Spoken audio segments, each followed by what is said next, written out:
if we're going to talk about what happened with Katseye, we can't just talk about Katseye. We can't just talk about single members of the group. We can't just talk about their families. We can't just talk about Hybe. We can't just talk about Geffen. We can't just talk about K-pop. We can't just talk about pop music. The situation underneath Katseye is a larger situation.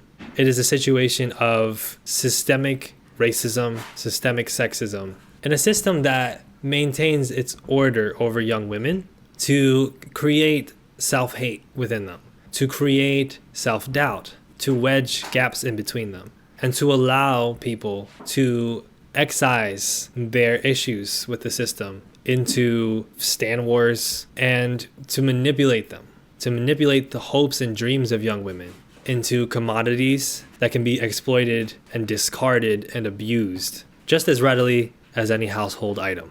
We've got a lot of K-pop fans in the chat. Shout out to y'all, or ex-K-pop fans or K-pop OGs. If you don't know who Katseye is, we're just gonna speed through this really quickly. I'm not trying to get copyrighted, but this is the group that did this.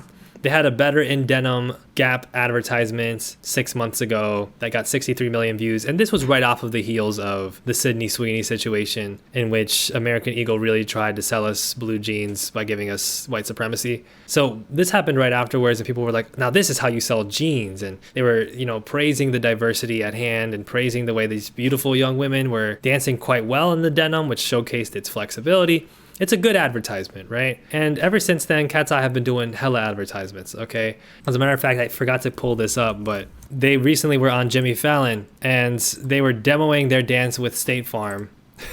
They're at the point of doing advertisements for advertisements, okay? They're doing press tours to advertise advertisements. They had Jake from State Farm come out, ask a question in their fake question and answer segment. Oh my God, it's Jake from State Farm. Like, what do you guys think we're doing at this point? Folks are talking about people are dying. You know what I mean? Like, people are dying. People can't afford groceries. And you actually want me to believe that we're all super hyped to see Jake from State Farm partner up with a pop girl group. This is the level. This is where talk show is. This is where live TV is in the United States right now. Woo! State Farm. That's a company. I like it. They do insurance. Is there anything else you could tell us about it? Can you just please tell us about this advertisement that we're doing? Can you explain how you're going to do this advertisement? What other stuff we can look for in the Super Bowl ad to advertise with the company that I am promoting as well? It's dystopian, right? It's very dystopian. But this is the kind of thing, and like they went up and they did a demonstration of the dance, right? Jake from State Farm's doing this. Show the dance, show the dance. So they got up and they did the dance that they're doing for the State Farm commercial. Oh, such face. Such dance. Like, it's just, these are girls with talent, okay? I've heard these girls saying, like, these girls are very talented, they're very good dancers, they're very young, okay? The youngest member just turned 18. She was doing some dances with the group that, I wouldn't have a 17-year-old do. We'll get into it. But this is something that people are not noticing. Does that make sense? It's something that people are uncomfortable with at an increasing amount, especially because the output of Katseye is highly controversial in and of itself. The music that they make is highly controversial in and of itself. And it was a strange commercial. You're right. It was a strange commercial. So in order to talk about this, we're going to have to start from the very basics, because a lot of you may be wondering, who is Katseye? Some of you may only know one member. Like Abraham said, he only knows Lara Raj because she bad as hell.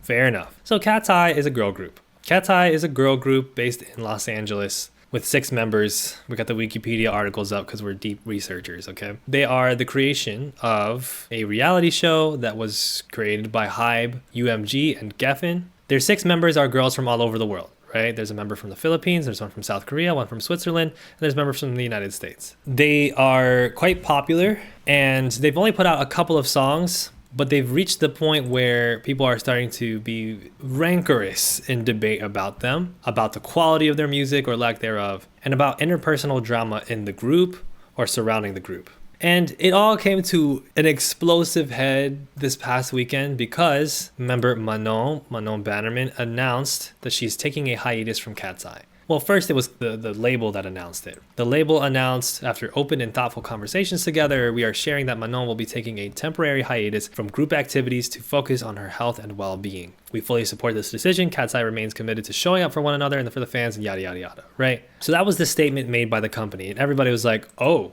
a hiatus for her mental health. And This isn't the first time a member of a group, K-pop or otherwise, has made an announcement that they're taking a hiatus. And it's not the first time that that's been speculated that that means they're leaving the group. But if you know the backstory of Manon and the situation with the group, then this news was particularly eye-opening.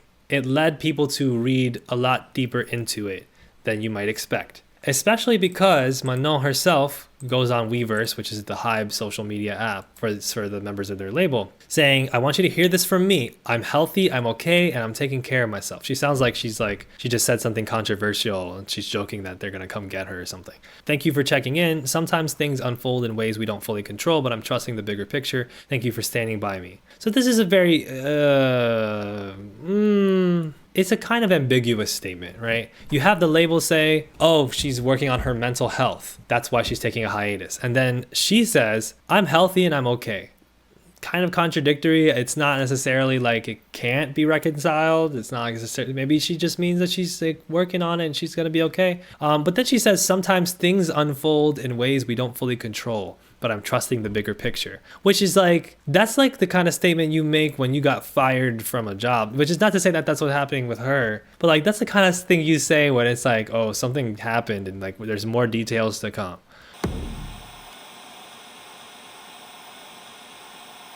Do you understand? Am I out of pocket for thinking that's a weird statement? That's a weird statement. You know, what's funny is that like somebody who's commenting is like Swiss and they're like, I'm a Swiss person, and the way that they worded it is very Swiss. When they say I'm healthy, you know, that kind of means like I don't have cancer. You know, I'm taking care of myself. I didn't plan for this to happen. Like that's what they're trying to say, which is like, yeah. I mean, it's kind of what I took from it as well. It still kind of sounds ambiguous and like a little bit contradictory from the statement that was made by the label. European people make me laugh. They never fail to make me laugh. Anyway, he clarifies that because Manon is Swiss, but Manon is not just Swiss ethnically. Manon is Swiss and Ghanaian. Her father is Swiss, her mother is Ghanaian, and that means she is black, right? She is very phenotypically, visibly black. She's kind of known as the black member of the group. And this has correlated with her being quite controversial. She has verily been, you know, rooted for by global black fans because she's black representation, because they think she seems cool. This is obviously quite unique in the scope of K-pop history, not just because of the international girl group itself, but then featuring a black member of the group doesn't happen very often. When it's happened, there have been unfortunate realities as a result in Korea because black members of girl groups don't tend to be treated very well. And especially when it comes to anti-blackness in South Korea, that can be manifold. And this is not something that Katseye Manon has been ignorant to. As a matter of fact, a lot of explosions happened when people found out that on Instagram, Katseye Manon, sorry, I keep calling her Katseye Manon. Her father is Ghanaian, her mom's Swiss. Okay, we are getting real-time updates, so please bear with me. But yeah, she liked a video on Instagram basically talking about the mistreatment that black members get on girl groups in the wake of her leaving the group on hiatus. So here's what the video was. It's also on TikTok. Why is it that whenever we have a sole black girl in a girl group, she is the victim and the most suffering? This has honestly become a trope in pop culture, especially in music in recent years. The current conversation after news broke last night that Manon will be taking a hiatus from Katseye for her health and well-being.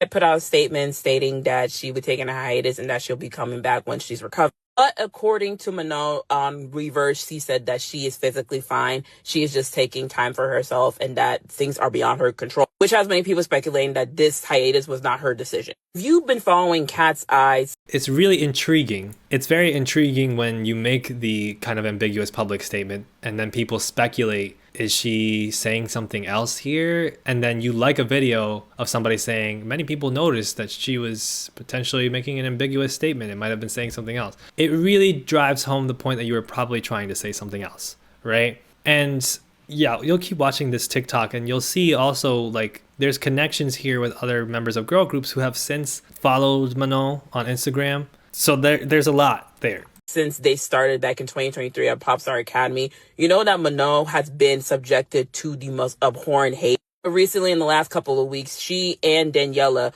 who are the two non-Asian members of the group, have been subjected to unspeakable racism and hate. Specifically in the case of Manon, her being biracial, she's half Swiss, half Ghanaian. Many people are trying to dictate her Black identity and whether or not she is actual representation for young Black girls. Imagine you are the only Black girl in your group. You have half of the internet berating you, calling you lazy, calling you difficult, saying that you're not giving your equal weight to the group. And then you have the other half of the internet trying to dictate whether or not you are part of the community that you were born into. This is a recurring pattern we've seen for Black girls who are the sole Black girl in the group. We saw it with Fifth Harmony and Normani. We saw it with Little Mix and Lee. Now we have it with Manon and Katseye. If you remember what Normani and Leanne went through during their times in the group and the internet vitriol, it was damn near traumatic for them and for the Black girls that were supporting them.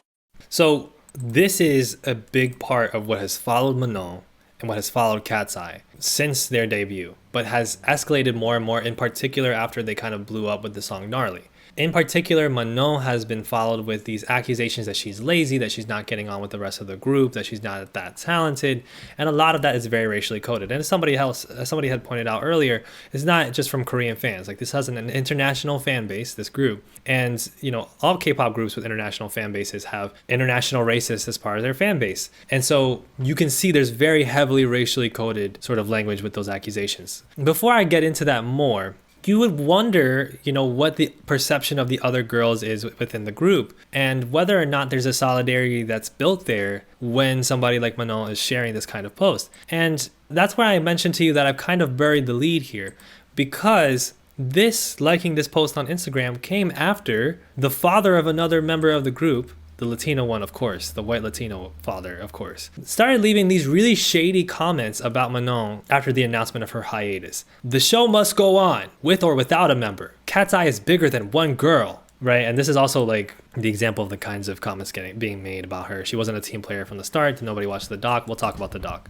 Then he makes this comment in Brazilian Portuguese. Katseye is more than one member. Support them, embrace them.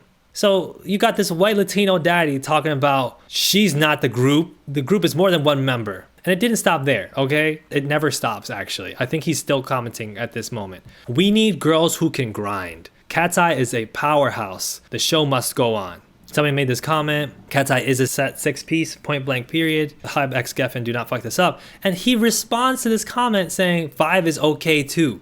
Guys, this is like way out of line. Like, this is some wild shit for a father to be saying about a member of the group that his daughter is in. If your dad did this when you were in high school theater, you would be beating your dad's ass. It's giving Luisito Rey. I would say be careful when showing Daniela's dad's IG. Her mom's allegedly been sending out privacy claims.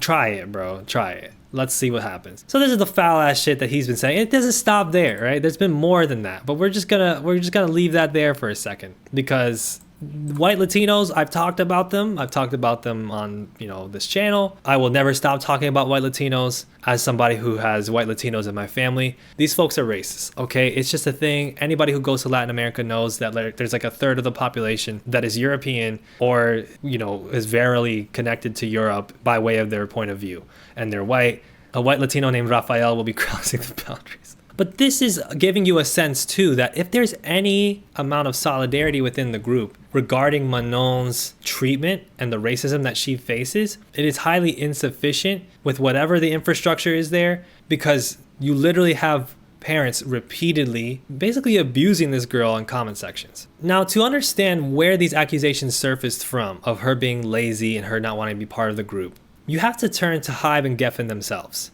and the nature of the group in and of itself. Because, as many of you know, this group started off with a reality show called Dream Academy. Many people have watched this reality show.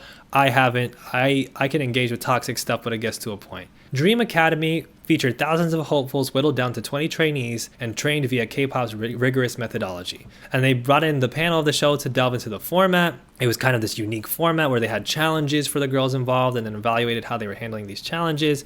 And there's a lot of points being made about Hybe and Geffen bridging the gap and bringing worlds together between K-pop and the global and US-centric sphere. Removing the K from K-pop, all of that stuff, and having girls of different cultures and backgrounds. The common thread is these girls were just kids whose parents allowed their talents to shine. Now they're taking it to the next level. So in this show, you had this very viral moment, which represented, in particular, a label in Hybe, which was originally Big Hit Entertainment Co. Limited and was brought to prominence through the management of the group BTS. It was really through BTS 1000% that this one smaller company turned into Hybe Corporation, this massive multimedia conglomerate that becomes one of the biggest power players in the music industry globally.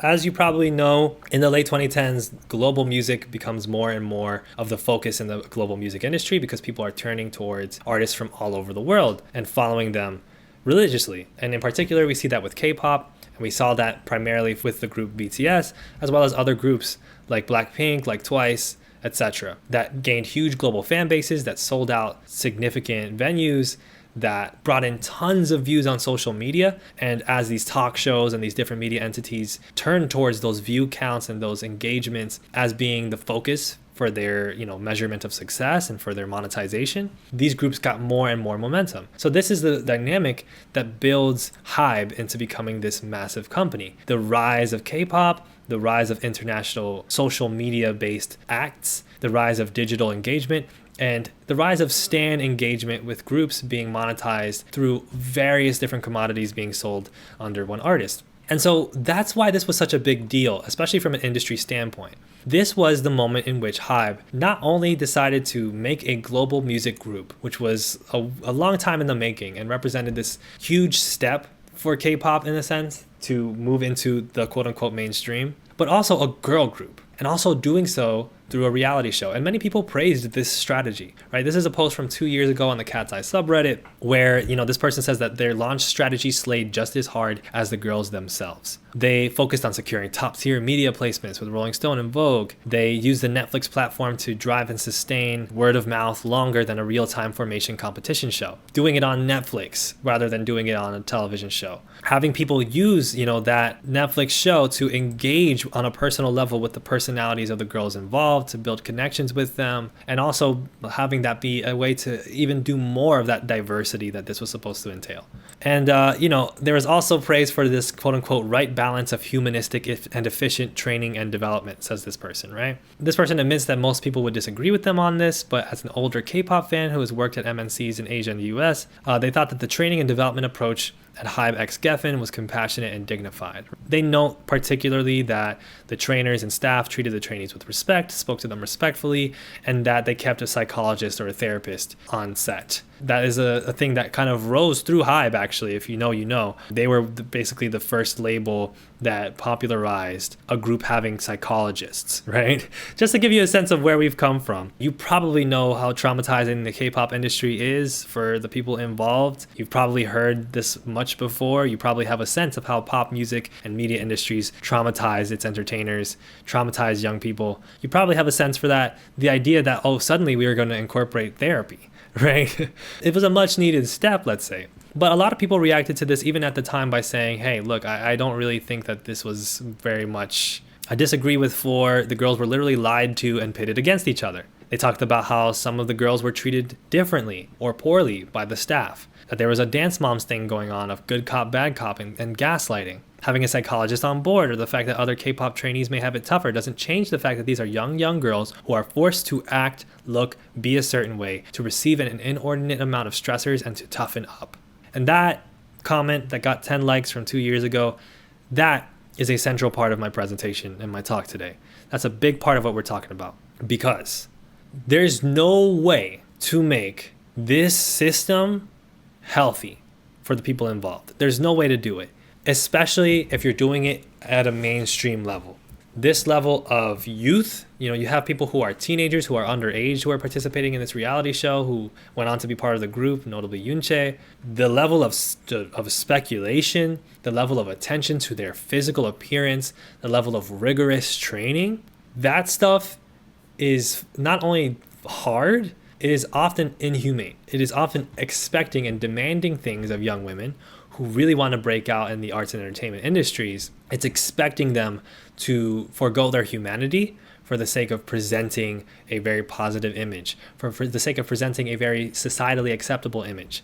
Infamously, this always includes weight. Somebody had mentioned earlier in the chat how women of different weight types were not exactly encouraged on the show, or were not exactly, platformed that well. But in particular, when we talk about Manon, there were disagreements about the nature of the treatment, or there was discord about how much the training was soluble. I don't know exactly how to word this. April points out, I'm skeptical about the psychologists and the type of corporate therapy they are probably normalizing. I believe these idols should be able to access independent psychologists too, and maybe they are. But your point is very, very, very, very important, because when you look at what happened on this show and what happened to Manon, it becomes very clear that this psychological treatment was not only insufficient, but it was actually manipulated against these girls. Okay, and this is obviously an edit from a stan, and I'm not gonna sit here and act like, you know, this isn't some type of editing going on to make things look a certain way, but just to get you a sense of what happened. This is a TikTok that says how Manon was treated in Dream Academy versus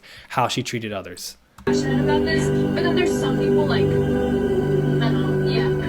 Manon, she's getting so much attention based on anything right now. It's just because she's pretty, and that's true. She is pretty. Is Manon here? No, she's not here. So what you just saw is a clip of a member, a participant of the show, talking about how she is getting unfair treatment, how she's there because she's pretty, how her skills don't match up, she hasn't done anything to justify this treatment. And you had other members, other participants that were sitting there and basically agreeing with it, some of whom ended up being part of the group. I'm sorry, can we pause here?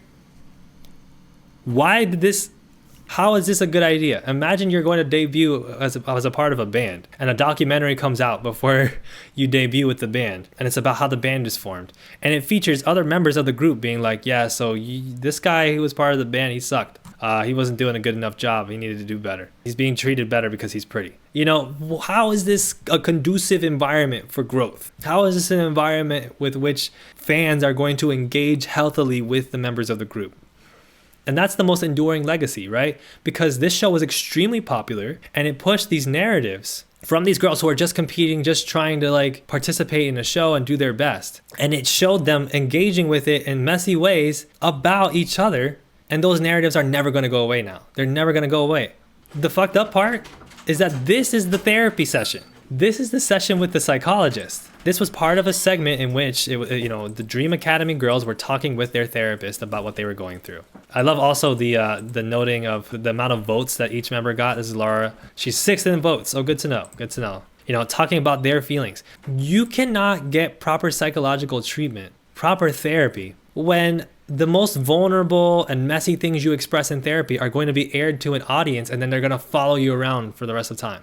That's just like baffling to me that people can just like not recognize that. And that's exactly what happened. Okay, the girl who said that, Adela, she's had that narrative follow her that she hated on Manon. A lot of that being about her being racist towards Manon. And I don't know anything about the girl, but especially those narratives about Manon, who during the show had to miss multiple sessions and at times was questioned in terms of her effort and her energy and how much she wanted this. That narrative has stuck with Manon for the full time, the full duration. And there's multiple things at play here, right? Because Manon is Swiss, and she's commented before about Swiss work culture, European work culture being quite different, and the K-pop system, the training system of this group being quite a culture shock, which challenges her a lot and which she finds kind of unhealthy. This is a comment that she made, or that was posted on FOMA a few days ago before this situation went down. On her reputation as the lazy one in the group. You guys are all about grind and hustle. In Switzerland, if you're sick, you take a day off. No one's going to expect you to work. Being called lazy, especially as a black girl, is not fair. Now I feel like I always need to put in extra work to prove something even though I really don't. It's completely counterintuitive to the message of that show and the message that is perpetuated in systems like this, whether it's the K-pop training system or whether it's, for instance, like the AAU youth sports culture through which, people who want to be athletes have to come up. And it's just grind, and how much do you want it and do you want it more? This kind of thing is really dangerous for young people. And for someone like Manon, she said that she was experiencing, multiple bouts with illness, right? She would get sick. And it's like, I'm not going to dance my ass off for hours if I'm sick. I'm not going to push myself to do these things that are potentially going to debilitate me more. And for standing up for herself in that way, she was stigmatized. She was stigmatized by, the girl Adela is also European as far as I know. So I'm not sure why she wouldn't, register that. But like all, these other girls who are trying to compete for the same places, they're all being exploited. And so they're like, well, she's not working as hard as me. Does she want it as much as I do? And trust me, April, like we can talk about Hybe. I'll have more to talk about with Hybe later. But like Hybe, Geffen, all the companies involved here set these girls up for disaster. They set these girls up for failure. And it's not just Manon. This is how you exploit young women. You put them in these impossible to win situations. You put them at a young age on these bright lights in which they have to continuously prove as much as possible, in which no amount of work that they do is ever enough. And you allow this fandom culture to emerge wherein you can speculate as much as you want and criticize as rigorously as you want. Not only just like the talent or the nature of the art, but like how much effort is being put in, how much they care, who's actually a good person, who's a bad person, all of these things that you do with a reality show. Like, am I wilding? Like, I don't understand. So Manon had to go on and like talk to the girls about how much she actually wanted this, but it also had a really negative effect on the other girls. And the whole situation has a negative effect on the other girls, right? So there was an article that came out a few months ago where Katseye talked about having received thousands of death threats, okay? Thousands of death threats for women who are between the ages of 17 and 22 or 23, right? They're receiving all of these death threats oftentimes from people who are like, I'm a fan of this member of the group. And all of them have to think about their own careers. So a lot of this is attached to people that are supposed to be their supporters, that they're supposed to appeal to, who are meanwhile attacking other members of the group. How is that environment going to foster camaraderie? How is that going to foster solidarity when your interests are literally being pitted against every other member of the group? How is there going to be good synergy and love there? This also includes racism, and Manon's not the only person to suffer from this racism. Lara Raj, who is a darker-skinned Indian girl, was falsely reported to ICE. To ICE, bro. Gopalan, a young Indian origin pop star in the United States, recently found herself in the middle of an immigration controversy. See you in the city jail, Lara Raj, and filling out this form. There is an illegal alien in LA known by the name Lara Raj Gopalan. She's not obtained the necessary. You see this, right? And like, this is on many levels. Because a lot of the people that are the most engaged with this and that are encouraged to engage the most with it, encouraged to engage the most recklessly with it, are rich kids, well-to-do kids who got time to spare to be wilding out on social media. And oftentimes, they're white rich kids or with rich kids of various privileges in Southeast Asia or in East Asia. Because there ain't nobody who's going to hate on an Asian girl with dark skin more than an Asian girl with light skin. It's just not going to happen. So this is the type of stuff that they're being subjected to. Are the protections in place to help foster solidarity among each other? Are they allowed to express this consistently? Like, what kind of safety measures are being taken? Some of them are probably successful, but a lot of them don't seem to be very successful because these girls have to deal with these narratives all day long. They have to just deal with it. Indian right-wingers love hating on Lara too. Yeah, I've heard about this. As Panopi points out, it's a bunch of suits making money from abusing these young women and making all the money from the Spotify streams and brand collabs. That's exactly it. And what this results in is an environment where actual artistic expression is very much undermined. And this is where you get situations where people are talking about Katseye making the worst songs. Recently, they put out a song called Internet Girl. That song did not go over very well. Okay, the lyrics included classic lines like eat zucchini, do you read me like the emoji?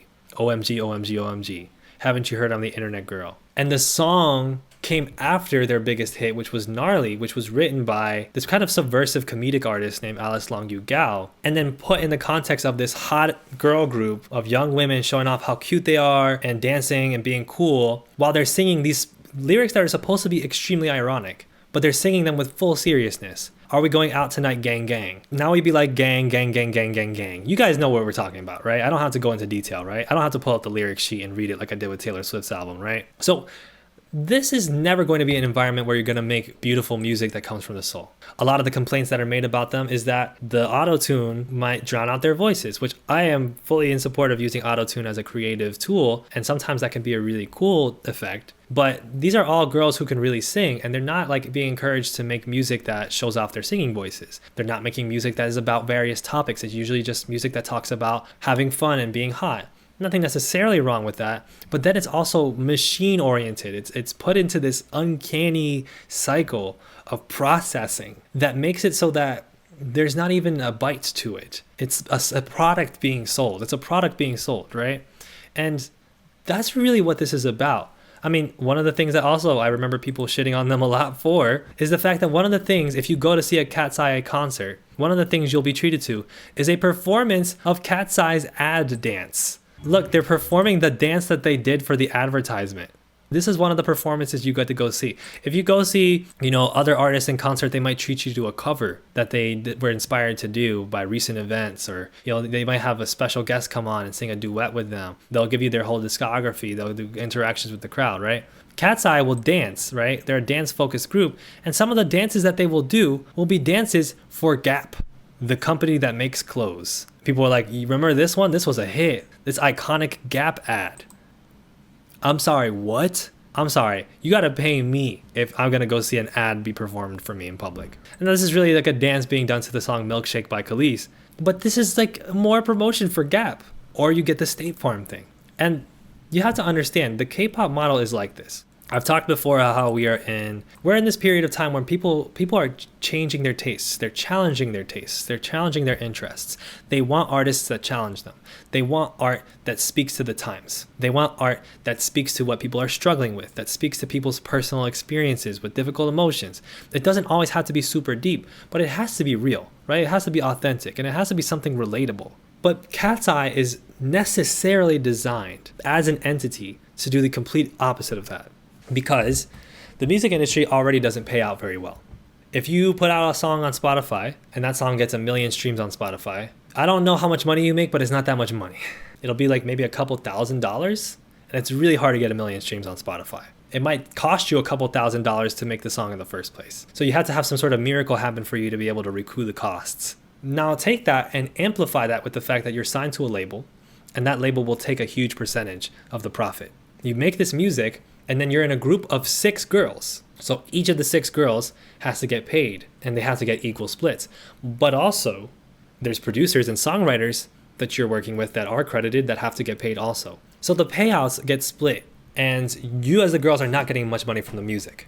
But the label doesn't even get that much money from the music in the first place. So what happens? How do you make money off of a group? You sell ads. Magazine cover, brand deal, brand deal, brand deal. Especially when you're talking about something that is a massive business project, first and foremost. Hybe Corporation's business project to tap into the global market, to collaborate with Netflix and various other brands. There's a lot of investment that's coming, and then you have to get return on investment. So the majority of things that this group is going to be doing, this supposed artistic group that gets nominated for Best New Artist at the Grammys, most of the stuff that they're going to be doing is advertisements, is brand deals. And not only are they doing that, but they have to sell those brand deals with this vigor, with this enthusiasm. Like, look at what we're doing. We're doing a State Farm ad. So that's why you get what happens on Jimmy Fallon, right? That's how you get this situation where they're going on to promote something and it's just a State Farm ad. It's a promotion for a different company. Some K-pop companies might have trainee debt, some don't.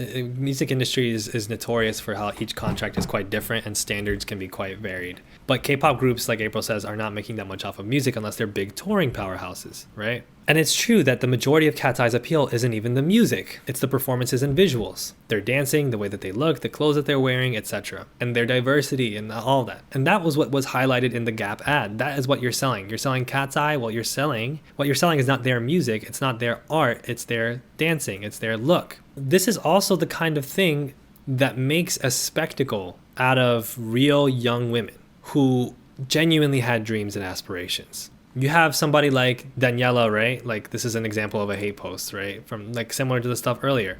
Is it a safe place to say I low-key hate Daniela genuinely? What is she doing? I'm cracking the fuck up. There's so many posts like this on social media, and they get a lot of engagement, a lot of likes, support even.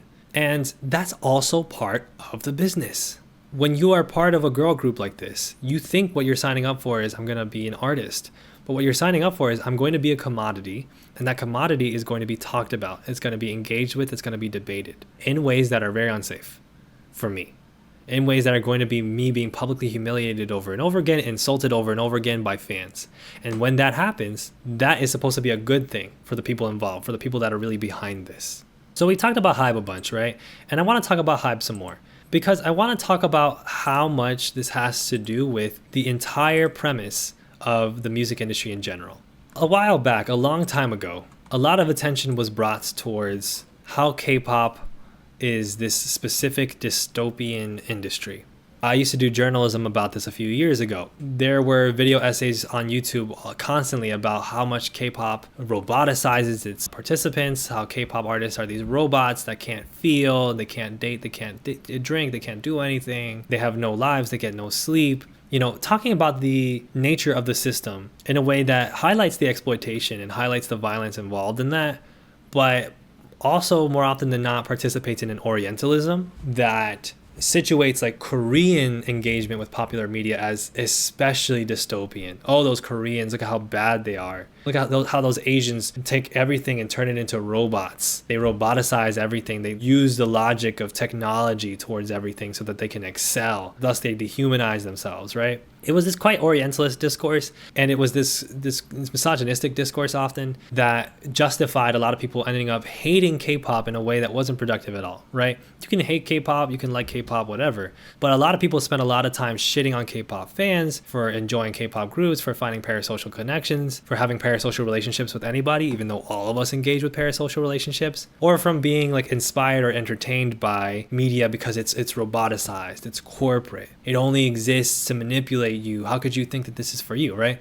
When in reality, all of us engage with systems that are like this. And I think in 2026, we're more hip to this. Whether it's a movie like Wicked, whether it's the types of bodies that are presented to us, whether it's specific movies that are put out, Disney films, TV shows, specific brand deals, everything is this big systemic corporate shit show. Everything is this robot because it's not a robot, it's a system, right? Does that make sense? So now we are able to look at K-pop more through the lens of being one of many reflections of capitalism, one of many reflections of global exploitation, which is kind of like what Leviticus says in the chat. In general, it's like you want to achieve your dream, you let us exploit you, or you go into debt or suffer under us. And what does that sound like? That sounds like college. That sounds like medical debt. That sounds like you go into through going to medical school. That sounds like something that all of us can relate to. So it's not just some unique thing that only happens when Korean people dare to make pop music. It is something that is core, endemic to society. And in order to liberate ourselves from it, we have to try to see each other with this humanistic lens. We have to try to see the solidarity in all of our struggles, right? So when I talk about Hybe, trust that when I talk about Hybe, I'm not just talking about them to say, oh, K-pop and Korean industry is uniquely this terrible place. Because even when you talk about some of the biggest problems with Hybe, it's Zionism. It's the fact that they collaborate with numerous prominent Zionists and employ numerous prominent Zionists. But in the media industry, who doesn't do that? In the film and music industry, who doesn't do that, right? Or it's things like this. It's their focus on technologies as some sort of cutting edge. In 2022, it was the NFT platform that Hybe launched for fans of TXT, 17, and more. They launched this NFT program. I don't know if y'all remember this. Do y'all remember NFTs in the beginning, like at all? Y'all remember when Dan Olsen was talking about NFTs, like all that? Yeah, Hybe was high on that train. They loved this idea of we're going to do NFTs for our artists. And that was a disaster because of course it was a disaster.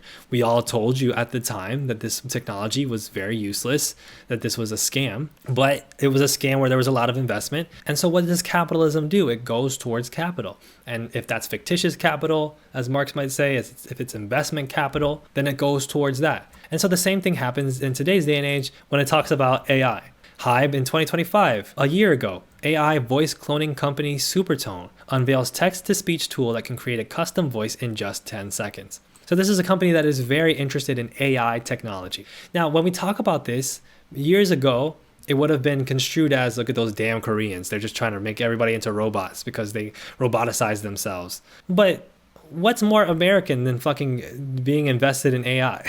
The economy currently, the percentage of national GDP that is concentrated in AI expenditure is like multiplying multiple times over. It's not like 2% of our GDP is AI investment. This is a big deal everywhere. And so Hybe is a company. Hybe is a corporation. And as such, it's going to do things that corporations do. If the corporations are investing in AI to attract investors and to build out its portfolio, then it will do that. And that's exactly the effect that it will have. And so in many ways, Hybe is this perfect company. As a company, you can't really complain about what Hybe does half the time. And some of the things it does is make mistakes, and I'm not going to get too much into like leaks that are happening because that gets besides the point of talking about Katseye. and talking about exploitation. But trust that there are points where you can criticize even Hybe's, ability to engage with capitalism properly. That happens with any company as well. But what Hybe is doing ultimately is chasing the bag, and it's chasing the bag for a group of investors, white and South Korean people. And I do say white people because, one of the primary collaborators with Hybe was Scooter Braun. When Hybe expanded and became this multinational corporation, it created different divisions, including Hybe America. And it made its CEO of Hybe America, Scooter Braun. And if you know anything about Scooter Braun, he is currently Sydney Sweeney's boyfriend. That's one thing. He had a huge falling out with Taylor Swift over trying to have the rights to her discography. That was another thing. He's also a massive Zionist, right? He's a violent, brutal Zionist. He's also somebody who is consistently in discourse and discussions about exploiting music, exploiting people's catalog, exploiting media. He is one of the most exploitative executives in the music industry, and that's why he is where he is, because this is how the system works. The system is meant to extract. Where can we find some type of valuable mineral, just like minerals in Ukraine or Congo, just like minerals in Canada, minerals on indigenous land? We're extracting from young women, from young boys, from young queer folks. We're extracting audience retention, and we're manipulating it to turn it into 20% profit year after year. That's what we're trying to do. They also have investments from BlackRock and Vanguard, April points out. I had to scan my damn face if I'm going to sell on Etsy, says Crunchy Skull. So this is what we do. And another thing is that this is not new. Another thing is that this is a reflection of systems that have existed for a long time. And so the fact that people are waking up to this now does not mean that these are new contemporary issues. People talk about enshittification and they use terms like late stage capitalism. They talk about, the particular greed or the particular personality defects of people that exist now. But I'm telling you right now, people were always like this. The system was always like this. And what happened was you were bought in more. You liked it more. You felt more connected to it. So when it was Britney Spears in 2001, when it was I'm a Slave for You, when it was Michael Jackson in the 80s, when it was Prince in the 80s, when it was whatever artist your parents grew up listening to at the time, perhaps artists from Motown, it was exploitation all the way down. So Motown is a record label that brought us some of the greatest artists that we've ever seen. Diana Ross, Michael Jackson, Marvin Gaye. But it was ruled by Berry Gordy Jr., who, according to this article by Ben Forrest for Far Out Magazine, ruled over Motown with an iron fist. Folks in the Black American community know this very, very well. So, for instance, all artists signed to Motown were responsible for any and all expenses incurred during their time on the label, traveling to live shows to paying for recording sessions. They hid restrictive clauses in the small print. They were abusive. Diana Ross found herself suffering from the authoritarian management style of Gordy, who tried to control virtually every aspect of the performer's life. And then began a romantic relationship with her, which is not an even romantic relationship at all.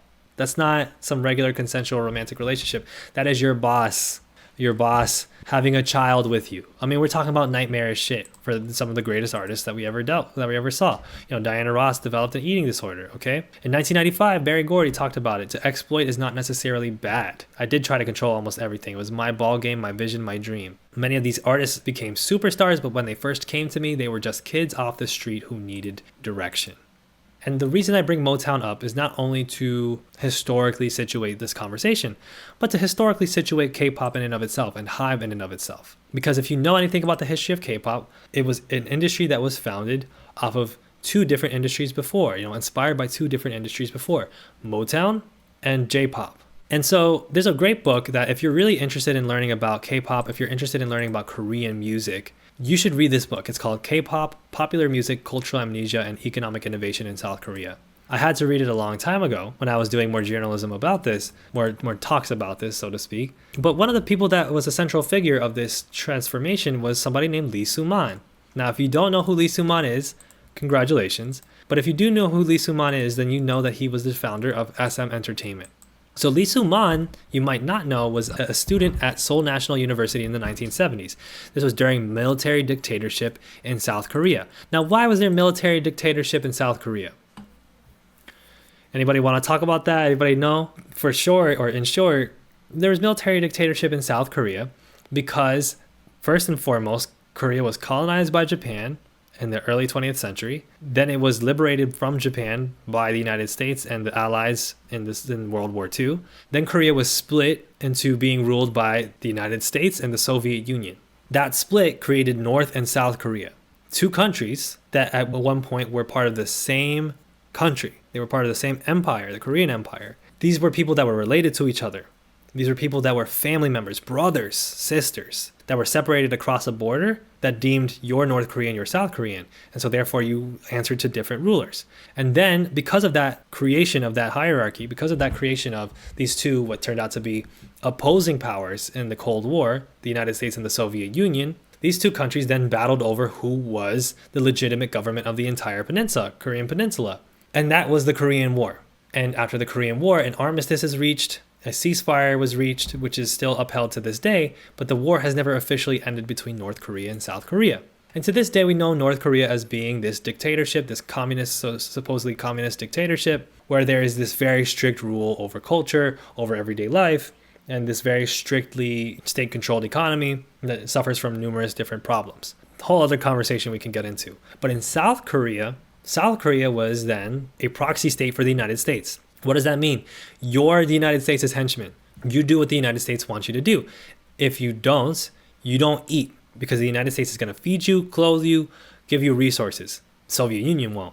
And if you try to, work with the Soviet Union, forget about it. We're going to war again and everybody's going to die again. So South Korea becomes the capitalist economy, and that capitalist economy needed a dictatorship too. It wasn't democracy suddenly for South Korea. It wasn't like South Korea was this democratic alternative to North Korea. It was ruled by a brutal military dictatorship, which created this South Korean economic boom in the 60s, 70s, and 80s through ridiculous work hours, ridiculous forced labor, ridiculous gender oppression, sexual oppression, state repression, ridiculous political repression under Park Chung-hee. And so Lee Soo-man is a student in the 70s at a top university. And what was happening was there were many different musical movements in South Korea that ended up becoming resistance movements towards the South Korean government. That included the folk music world. And Lee Soo-man then blows up as a folk singer. He was a folk singer and a disc jockey. He positioned himself squarely as a progressive against military rule and against trap music, that's a whole other conversation. He ran afoul of government authorities, okay? He was in hot water with the military dictatorship, so what did he do? He went to the US.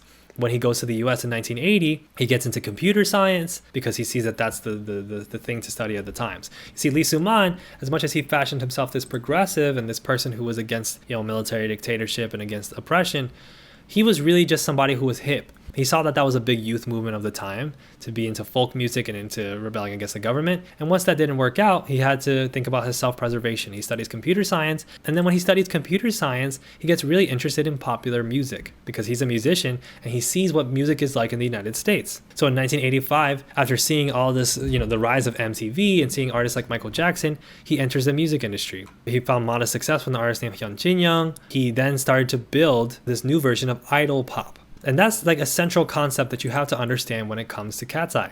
These girls are not just regular pop artists, they're not just regular members of a girl group. They are the new global iteration of a concept called the idol. The idol comes from Japan, from the J-pop industry, wherein you had these groups filled with like a bunch of different young people. And the point of these groups was not that they were making this really amazing music or that they all had this amazing talent, but that they would build these massive followings because each of them represented a different personality or a different thing that people could relate to. So it was a very, very profitable business. What Lee Soo-man says is, let's do something like that, but let's also incorporate a lot of what I'm seeing from MTV. So he builds up a group called H.O.T. and then a girl group called SES, Shinhwa, a boy group, and they build this big fandom in South Korea. And then from there, he figures out, how do I expand to China? How do I expand to Japan? So that's Lee Soo-man. Lee Soo-man is also renowned to be one of the most dictatorial, annoying, brutal executives in the Korean music industry. SM, his label, has constantly had cases of massive mental health crises, artists who unfortunately, took their own lives, who died by suicide under the tremendous pressure of that company, artists who lost their name rights, artists who got into huge legal battles, and lots of abuses behind the scenes, violent abuse of trainees to discipline them, all that shit. But that's the system that was pioneered by SM, by Lee Soo-man. And that focus, let's expand, let's see globally what we can do, let's figure out how to target different markets and trying to build that into some type of science. That was the focus of what becomes the K-pop industry. How do we figure out how to build these boy groups and girl groups by training these young people, taking them off the street, just like Berry Gordy said, and building them up to dance and sing in a very specific way, and then putting out their music and then selling as much as possible, selling brand deals, selling products, toys, all that shit. And the dream of that was to build that on that global stage with Korea at the forefront. And so Katseye is the manifestation of that dream. It's the manifestation of the dream of, let's expand to take this exploitation that happens in the United States with the music industry and the mass proliferation of this media, and to make it go global. And that's a system that fundamentally cannot have actual artistry in it. It is about the times. It is about products. It is about selling. And it is about containing the trainees to become idols, containing them, rigorously disciplining them, pushing them to uphold certain cultural values that are contingent with capitalism.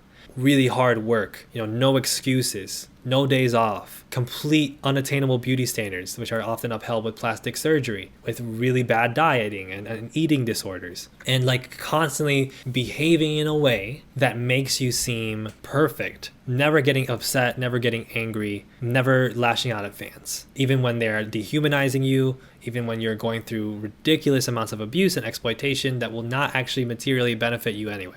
And it's not even about spreading South Korean culture though, Ginger Queenie. What it is about spreading wealth for a specific group of South Korean people. It was always, just like for Lee Soo-man, right? He wasn't that much of a person who cared about culture in South Korea, especially once that got him to leave the country because the government was hot on his tail. What he cared about was being hip, being with the times, and using that to secure a position of power for himself. When he made SM Entertainment, he wasn't focused on, there was a group called Sotejian Boys that was, actually focused on spreading positive messages to the youth and being subversive. That was a group that greatly inspired K-pop from then.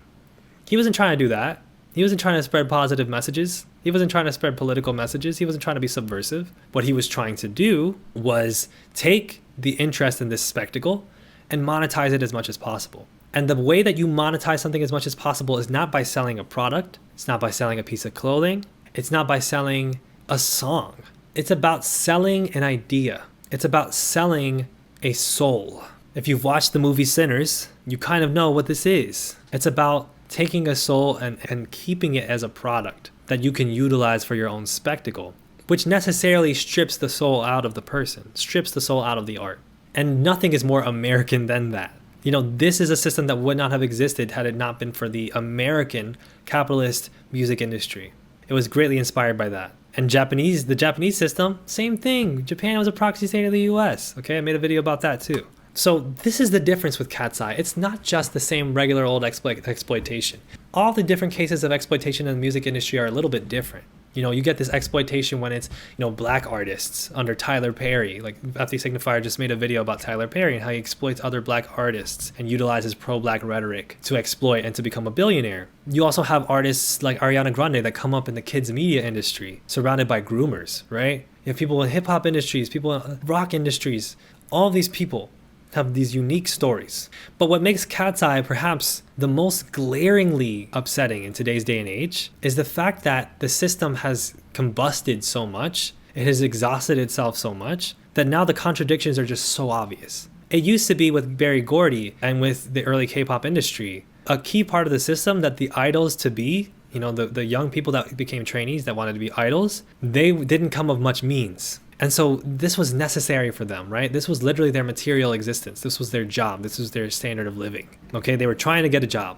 And that was part of what made them so exploitable and so controllable and malleable by a system. Because what other choice did they have? What's interesting now is when you see the K-pop industry now, and when you see, especially in the case of Katseye, these are girls of means, okay? These are girls that come from well-to-do backgrounds, which is kind of the opposite. It's strange, why wouldn't poor and working class people be a part of this? Well, because poor and working class people have now access to democratized technology. They have access to the internet. You can see a working class or a middle class person go online and post a cover of them singing something with a webcam in their bedroom. You can see them making music with a USB microphone like this and a laptop in their bedroom, and making the music that they want to make and putting it out online, and then having people potentially engage with it, and that contribution goes directly to them. It's not split between other members. It's not split between all these producers and executives. It's views that go to them. So why would I expedite that process by embroiling myself into all this drama if I could just do my thing here like this? That is a fundamental shift in the base of the music industry. We talk about base and superstructure. These are Marxist concepts, right? The base of the music industry has shifted tremendously within 20 years. It no longer is the case that it is as easy to manipulate poor and working class people to become commodities that are completely controlled by a company. Now it's a matter of companies figuring out how they can extract as much as possible from people's independent expression. And that's where we have to question how independent is the expression in the first place if I'm trying to get views on YouTube. That's a whole other conversation. But the base has changed. The economics of the system has changed. So now why is it then that rich kids would become part of this? And I do mean rich kids, right? Like Lara's father. Lara Raj's father was a vice president of Johnson & Johnson. This is him. He calls himself Papa Raj. The other daughter is Rhea Raj, right? These are not just people who have money. These aren't just middle class people. These are people with money. That's a very different thing. I don't know who Annie Moon is. That's the case, it seems like, with Daniela's parents. Her parents are both white Latinos. Her mom is a white Cuban living in Miami. She's a successful dance teacher, I think. I don't know exactly what her father does, right? So now it's kids that come from wealthy backgrounds. But then the question is, why would wealthy kids do this when working class and middle class kids can just express themselves on SoundCloud and YouTube and just make covers and put stuff up by themselves? So surely wealthy kids can do that too. Why would that not be what they go to first? And that's where a lot of these other contradictions come to roost that I could talk about forever, and I honestly will not keep boring you to death with speculation about that. But there's one aspect of this that honestly scares the shit out of me. Oh, she's a chaebol member of YG's Koei group? Oh, damn. Yeah, so it's a Korean, like chaebols are these massive corporations that exist and are pillars of the South Korean capitalist economy.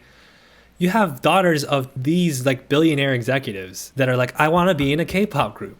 That's wild because it's like the whole point was to get it to working class and middle class kids to want to be like that. But then those kids became these stars that became adulated by the system as they were being exploited heavily. So the poor and working class kids can kind of see past it a little bit easier. And also don't really even have the realistic expectation that in a landscape like that, which has become more and more dominated by riches, that's even a place for them to succeed. Rather just do it on your own.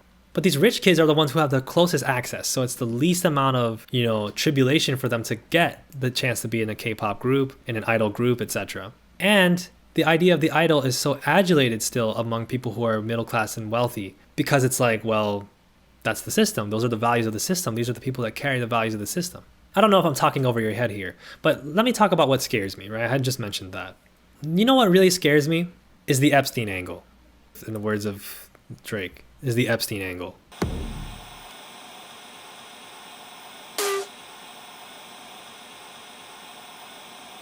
Part of the Epstein files we learned was that well-to-do parents would put their kids in situations to be trafficked, would put their kids in situations to be highly exploited, to be abused, and to be raped and all these things, right?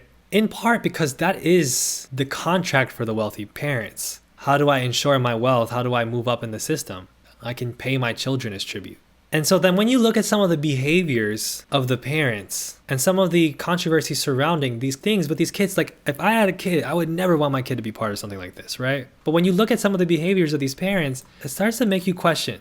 Remember Daniela's dad? We were talking about him. This is not the first time that he's done something really fucking weird like this, popping off at Manon. A couple months ago, he liked a TikTok of Daniela dancing that says, "Congratulations to whoever's getting it every night."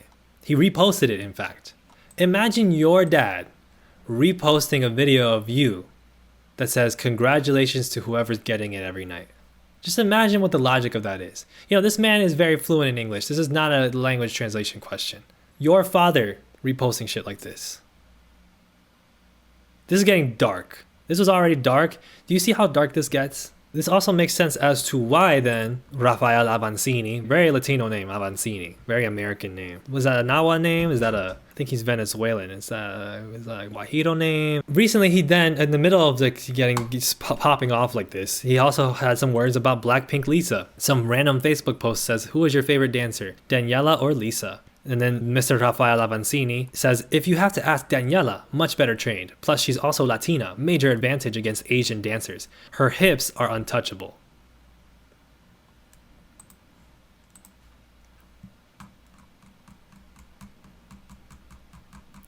Her hips are untouchable. These are words out of your mouth about your own daughter. It is giving Donald and Ivanka, isn't it, Rico? Congratulations to whoever's getting it every night. Her hips are untouchable. And then you get the racism in there, right? Like, we're talking about the predatory behavior, but then we're talking about racism. Because what the fuck do you mean? Oh, she's Latina, major advantage over Asian dancers. But racism and predation go hand in hand. Racism and the Epstein files go hand in hand. And so when you talk about what happened with Manon, when we talk about this same man going, she's lazy, we can do it with 5, whatever. Leave it for the girls who want to work. He's very readily perpetuating these racist comments and these sexually inappropriate comments about young women, one of whom is his daughter, in particular his daughter. And that's everything, isn't it? Because if the working class and middle class kids aren't going to offer themselves up to be exploited, trafficked young women and men in the entertainment industry, well, somebody's got to do it. And, not everybody can be rich. So some of the people that want to stay rich got to make some contracts. They got to sign some contracts. And it doesn't just stop with Daniela, okay? Now, I haven't had the chance to look into every single member of the group. There's only a couple groups that we've talked about. But we talked about Lara, right? We talked about Lara Raj, whose father is the Johnson & Johnson vice president. There are some images of Lara Raj, who, if you check out her Instagram, she's being a baddie in every picture. She's dressing pretty revealing. That's her thing. Cool. She's 20 years old. 20 is very young. I get skewed out a little bit looking at it when there's a 20-year-old. Obviously, she's very good looking. She's an adult, whatever. But there are pictures from about 4 years ago that are on her Instagram of her in a thong. But she's not just in a thong. She's doing an advertisement for a thong company.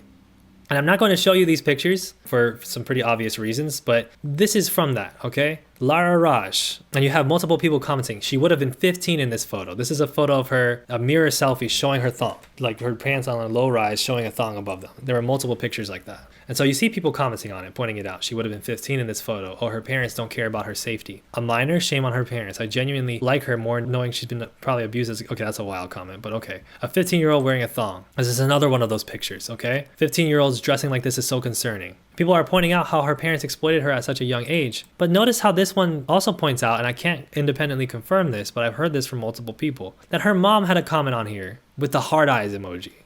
A picture of your 15-year-old daughter doing an advertisement for a thong company, which is something you let happen, and then posting pictures of her in the thong on Instagram in a very obviously sexual manner, and you commenting the hard eyes. And yeah, these comments are also kind of weird in their own right, April? So this kind of starts to make a little bit more sense as to why now these girls are in the position that they're in.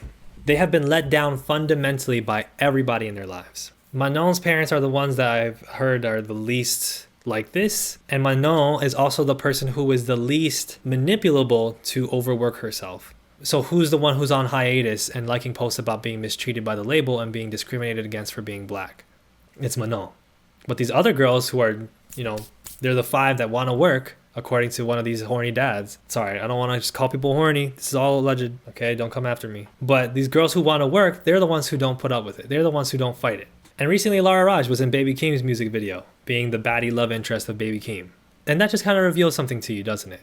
When people were talking about for years how the entertainment industry is fundamentally about trafficking kids. A guise for trafficking kids, a system through which kids can be trafficked and abused. And then when we started talking about Nickelodeon and started talking about the child stars, this is how it happens in real time.